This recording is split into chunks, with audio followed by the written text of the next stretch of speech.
officer, and they refused me, but they gave a sign to the Olympic Gardens. So that, of course, got his attention and got him to start investigating what was going on with the club. And so through his own research, he broke, a series of articles in 2017, basically all hell broke loose, where he did validate, what I was saying about this network of officers where evidently they were hanging out, after hours. One of the clubs is Olympic Gardens.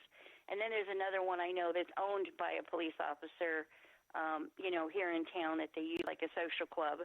But, these are guys... People need to understand, people not from Vegas need to understand that these giant clubs are multi-million-dollar operations. They're making millions per month. They're huge financial operations. Cops do get in for free. Cops are allowed in for free. Mm-hmm. That goes on galore. And another too is, are you familiar with this Lawrence Renetti case going on out here? This cop? No, that's not ringing a bell. Okay, it's a smaller one. It's a new one. He had a girlfriend that he was supplying with meth and stuff like that. And there was another cop just recently who got arrested for soliciting on Facebook, and he's friends with Lombardo, and he hired David Chesnoff. See, I've been out of the loop, because I'll tell you how I got sucked into this and found out myself. Is back in 2006, I did not realize that I was being targeted in 2006 by these officers. They had evidently used their intelligence to find out that I was an ex-madam.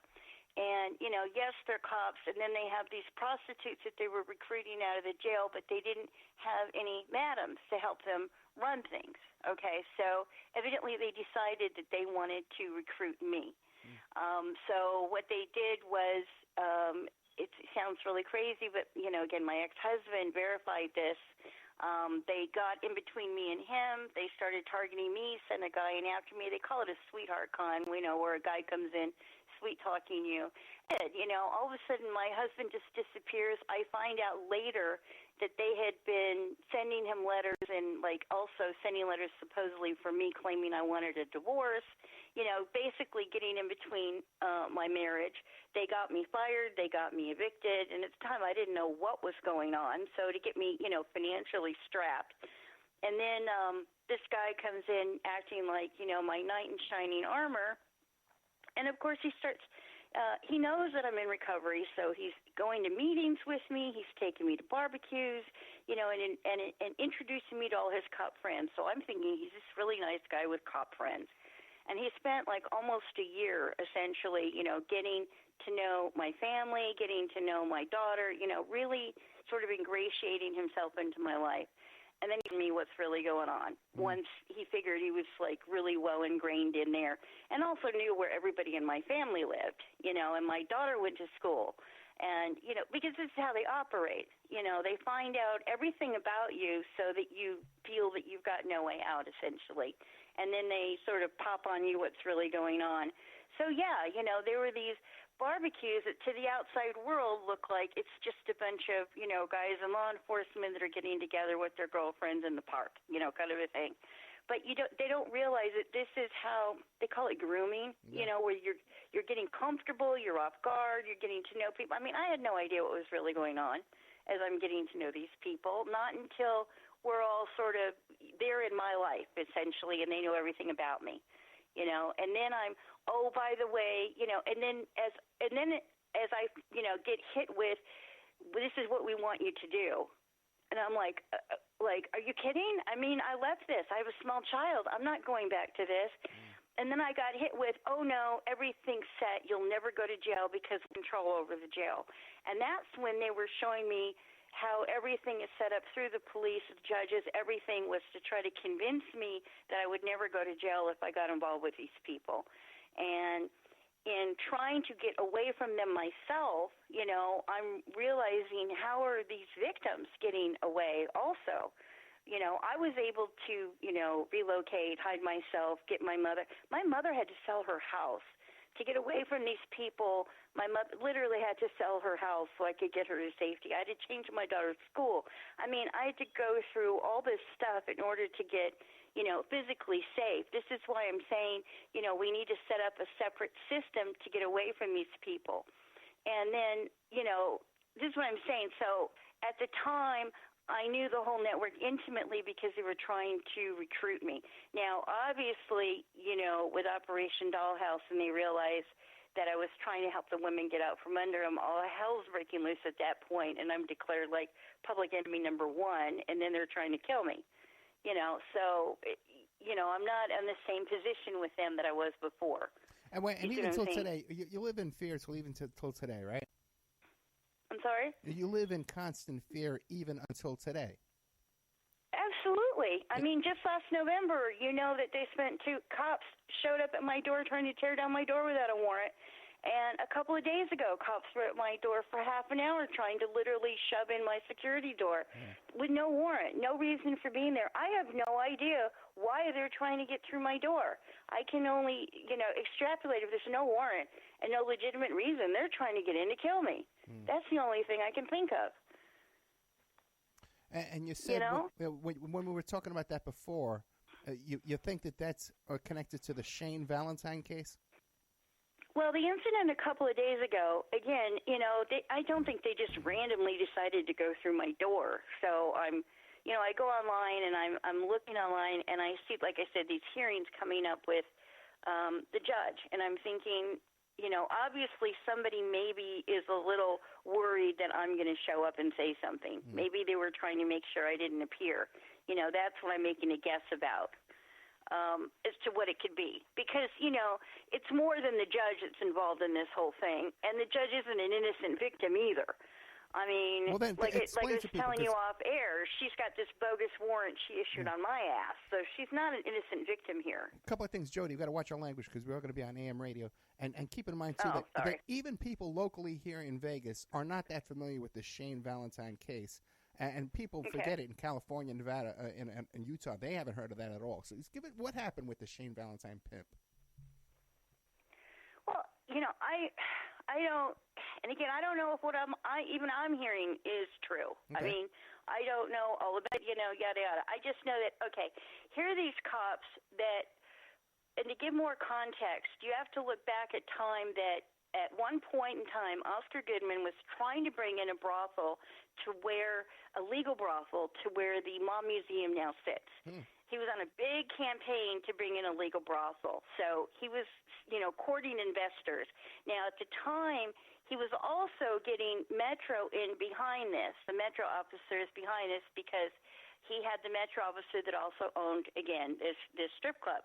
So, he's working with Dennis Hoff. He's working with Lance Gelman. He's, the brothel owners. He's also working with the strip club owners. Dennis Hoff is a retired cop as well, former cop. Exactly. Yeah. I mean, so they speak the same language. I mean, and, Goodman was on a really big campaign that I was in the way of, essentially, to bring in this legal brothel. So, what am I saying? So you got to realize at this time, this is what they were planning on doing. They were planning on opening this legal brothel, and the men were getting involved, but they weren't thinking that if they're in that energy, if they're in that thought process of, and bringing these kind of people around, that these people are going to target their daughters. Right. They weren't contemplating, you start bringing pimps around that, they're going to go after your daughter. That's what they didn't plan on. And that's what started this whole thing, is that they were just planning on opening a business, but they didn't think with your daughter, And so all of a sudden you've got FBI guys and Metro, cops and sheriffs all of a sudden finding that their daughters are being lured into, the illegal prostitution by these pimps, of which Shane Valentine was one of these pimps. Now, my understanding is that the judge did something to try to frame this pimp of her daughter on a murder charge. I don't know what went wrong. I mean, I'm only going on gossip I'm hearing. Because the judge's daughter was involved in prostitution with this pimp, Shane Valentine, who, by the way, was running like a nightclub out of like a clothing store or something like that. He had a full-blown nightclub, unlicensed. Well, it was down in Chinatown. I saw it. I actually saw it one day because I like to eat at Chinatown. And I know a prostitution operation when I see one, right? So I remember seeing that and joking with my daughter about, hey, look at that, I mean, because that's obviously what they were doing. But they were not just using the little white girls from Vegas. I saw some of the Asian girls, being brought in there too. So they were obviously doing some business with the Triad, or they wouldn't have been allowed to operate out of Chinatown. That's for sure. Absolutely, yeah.